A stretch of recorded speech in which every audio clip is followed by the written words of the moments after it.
কথা বলতে। আমি 14 দিন ধর্ণা করেছিলাম, সিঙ্গুরে আসেনি।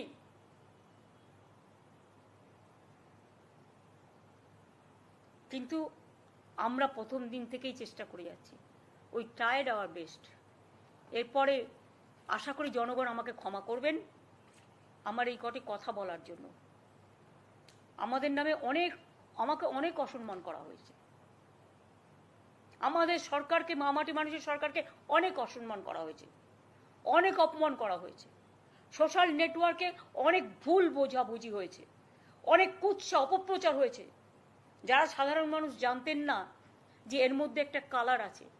মানুষ এসেছিলেন বিচার চাইতে তিলোত্তমার, কিন্তু আশা করি মানুষ বুঝতে পারছেন ওরা বিচার চায় না, ওরা চায় চেয়ার।